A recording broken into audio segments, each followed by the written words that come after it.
Middle ஓவர்களிலே south Africa சற்று அசம்பந்தமான துடுப்பாட்டத்தை வெளிப்படுத்தியிருந்தாலும் டிவால் Brevis மெதுமெதுவாக ஓட்டங்களை குவிக்க ஆரம்பித்தார். அதற்கு பிற்பாடு ஸ்டெப்ஸும் மேக்கோ ஜான்சனும் இணைந்து ஒரு நல்ல பார்ட்னர்ஷிப்பை போட்டார்கள். மேக்கோ ஜான்சன் தனியாக ஒரு 50 ஓட்டங்களை பெற்றிருந்தார். இது அணியினுடைய மொத்த ஓட்ட எண்ணிக்கையிலேயே மிகச்சிறந்த ஒரு பங்களிப்பினை கொடுத்திருந்தது. சவுத் ஆப்பிரிக்காவினுடைய ஓட்டத்தை 169க்கு 8 என்ற அடிப்படையிலே மிகச்சிறப்பான முறையிலே நியூசிலாந்துடைய பந்துவீச்சாளர்கள் கட்டுப்படுத்தியிருந்தார்கள். இது மிக இலகுவாக எட்டக்கூடிய ஒரு வெற்றி இலக்கு தான் ஈடன் கார்டன் மைதானத்தை பொறுத்த மட்டிலே. என்னதான் 169 ஓட்டங்களை அடித்திருந்தாலும் ஈடி, ரபாடா, போச் மற்றும் மேக்கோ ஜான்சன் ஆகியோருடைய பந்து வீச்சு ஆணித்தனமாக சவுத் ஆப்பிரிக்க அணியினுடைய பலமாக இருந்தது.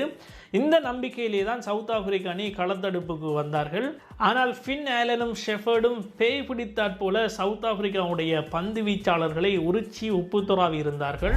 இரண்டாவது ஓவரின் இரண்டாவது பந்து பிரதியிலே ஷெஃபர்டுடைய கெச்சினை ஆலன் மாக்ராமும் ப்ரூவிஸும் நழுவ விட்டிருந்தார்கள். இந்த பிடியெடுப்பு நழுவ விடப்பட்டதன் விளைவாக பவர் பிளேயிலே 84 ஓட்டங்களை அசுரமாக அடித்து தள்ளினார்கள் ஃபின் ஆலனும் ஷெஃபர்டும்.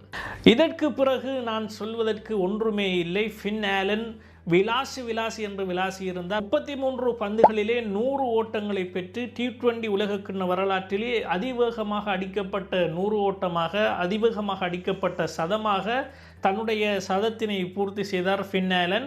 இதன் மூலம் அவர் அந்த சாதனையை மாத்திரம் படைக்கவில்லை, T20 உலகக்கிண்ண கோப்பை வரலாற்றிலே அதிகூடிய சிக்சர்களை அடித்த வீரராகவும் 20 சிக்சர்களை அடித்து ஃபின் ஆலன் தன்னுடைய ரெக்கார்டினை பதிவு செய்தார். ஃபின் ஆலனுடைய இந்த சதத்தோடு நியூசிலாந்து அணி தன்னுடைய வெற்றியை பதிவு செய்தது. நேற்றைய நாள் ஃபின் ஆலனுடைய நாள்.